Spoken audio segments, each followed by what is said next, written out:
Hi friends, इस video में हम साकार हेल्थ केयर के बारे में डिस्कस करेंगे।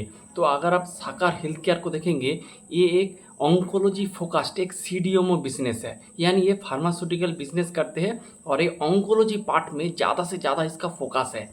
तो पहले हम जो फार्मास्यूटिकल बिजनेस के बारे में देखेंगे। तो फर्स्ट ऑफ ऑल अगर आप फार्मास्यूटिकल बिजनेस को देखेंगे, इसमें आपका 4 पिलर होता है।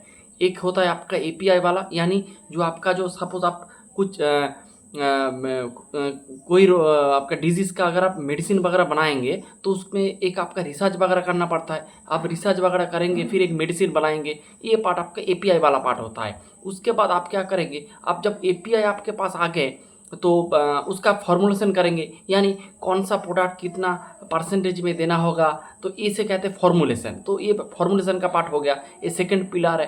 थर्ड पिलर है आपका सीडीएमओ, यानी आपका जो एपीआई का जो उसके बाद जो फॉर्मूला आया, उस फॉर्मूला का यूज़ करके मैन्युफैक्चर करके जो मैन्युफैक्चर करते हैं, यानी सपोज आपने एक पैरासीटामोल का एक एपीआई बनाया, फिर पैरासीटामोल से जब कोई जैसे डोलो बनाएंगे या फिर कैल्पोल बनाएंगे, तो उसका एक फार्मूला आपको बनाना पड़ेगा। उस फार्मूला का अनुसार आपको इस लार्ज स्केल पे मैन्युफैक्चर करना पड़ेगा, और जो मैन्युफैक्चर करते हैं उसे कहते हैं सीडीएमओ।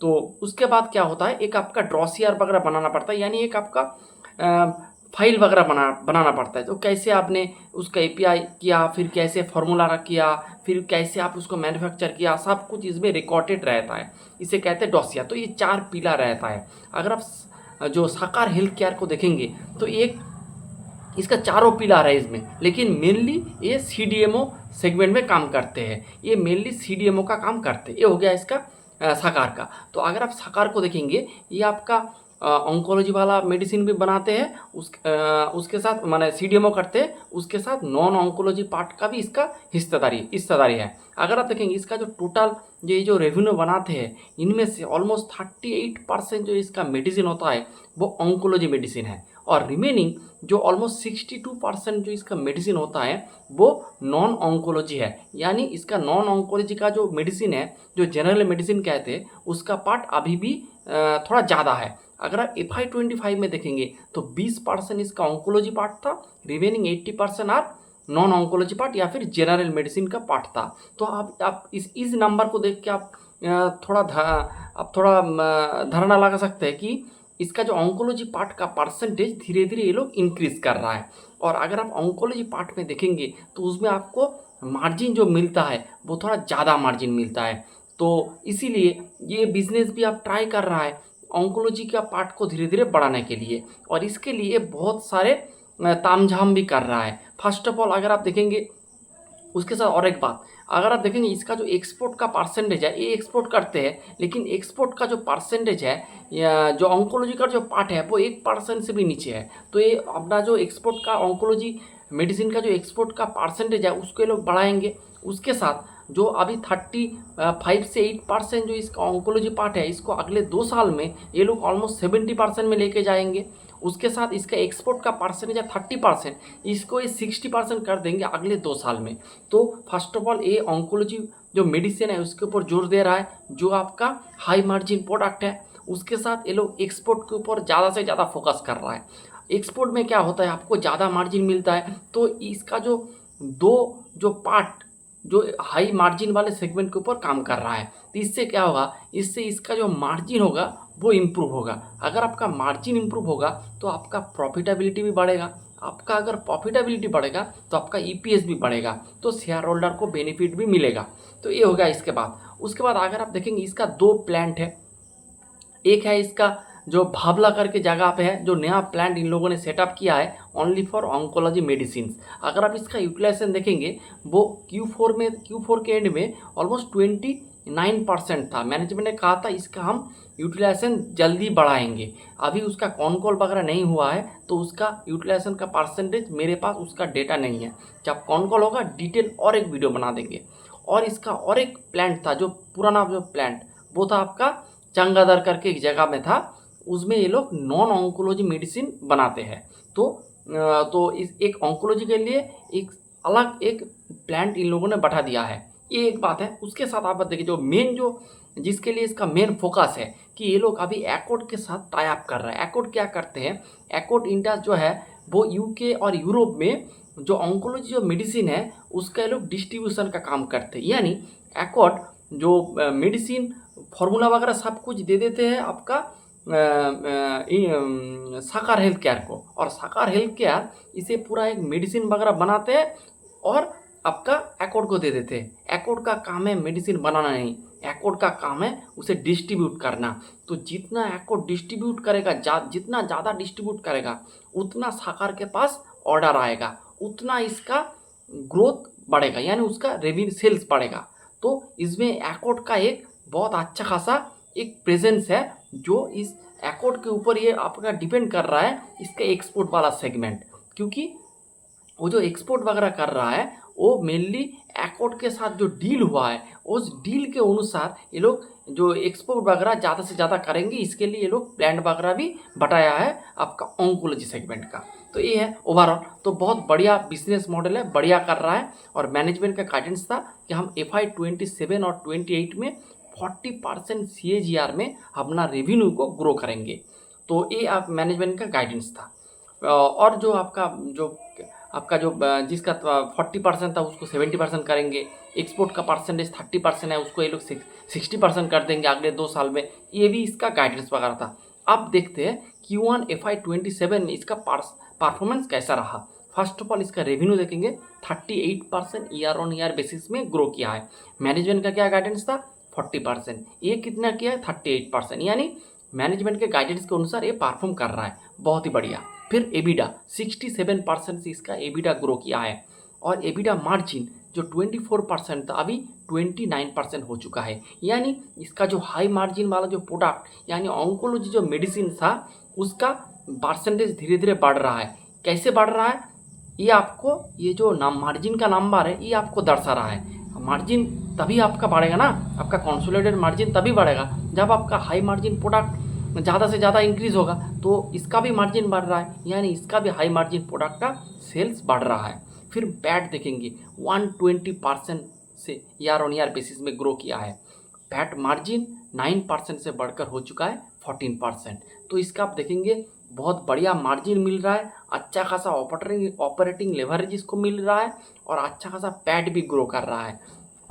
तो ओवरऑल अगर आप नंबर देखेंगे बहुत बढ़िया नंबर है। उसके साथ हम और कुछ पैरामीटर भी इसका देखेंगे। फर्स्ट ऑफ ऑल आप देखेंगे इन्होंने जो मैंने पहले बताया था इसका 4 पिलर काम करते हैं। ये लोग डॉसियर वगैरह भी बनाते हैं। ये अगर आप देखेंगे ये लोग मोटा मोटी 261 इन लोगों ने ग्लोबली डॉसियर अपना शेयर किया है। इनमें से अगर आप Q4 में देखेंगे तो 125 डॉसियर इसका अप्रूव हुआ था। अभी Q1 में इसका नंबर हो चुका है 178%।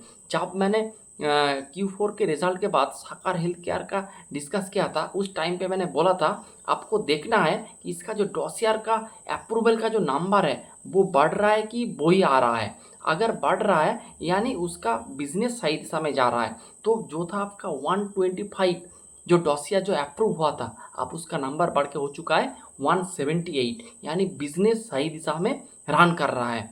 क्योंकि आप डॉसियर का मतलब अगर आप सपोज इसका भी मैं थोड़ा बता होता हूँ सिंपल लैंग्वेज में।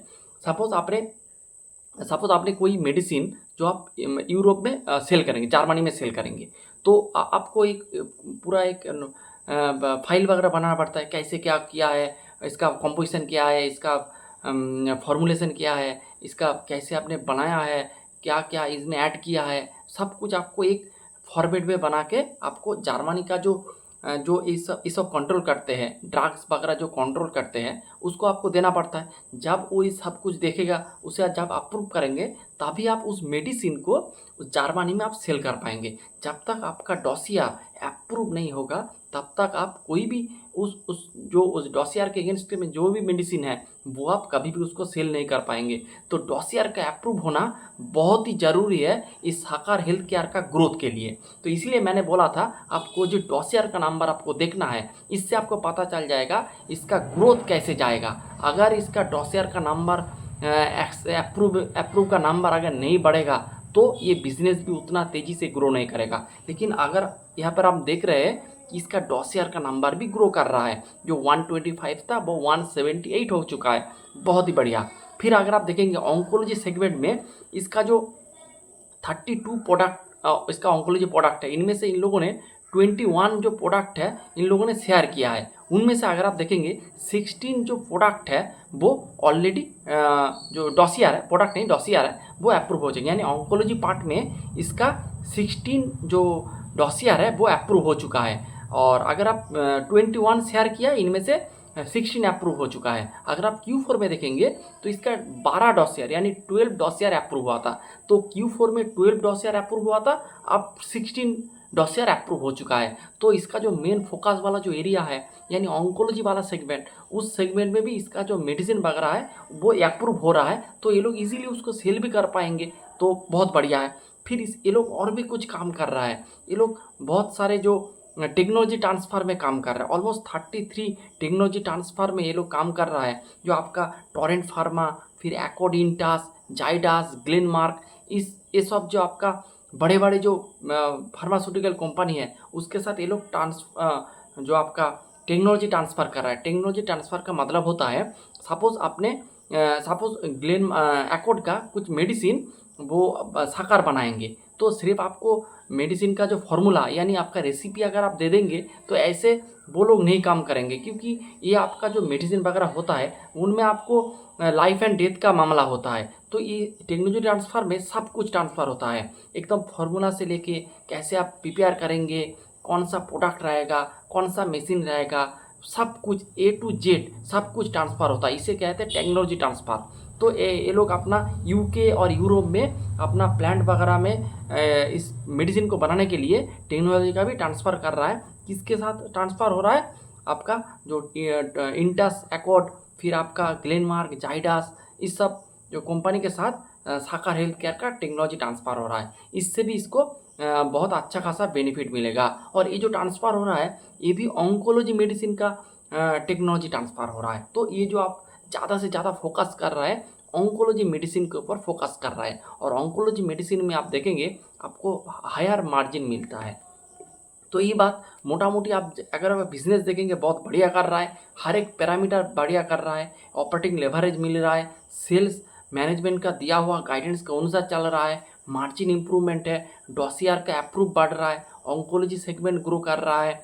उसके बाद अगर आप देखेंगे इसका ऑन्कोलॉजी का जो डॉसियर है वो भी एक्सेप्ट हो रहा है, अप्रूव हो रहा है, तो टेक्नोलॉजी ट्रांसफ़र हो रहा है, हर एक पैरामीटर बहुत बढ़िया कर रहा है। अगर आप इसका लास्ट में अगर आप इसका वैल्यूएशन कैलकुलेट करेंगे तो मैनेजमेंट का गाइडेंस है 40% से अगले 2 साल ग्रो करेंगे, और मोटा मोटी 500 करोड़ का रेवेन्यू मैनेजमेंट का गाइडेंस है FY28 में।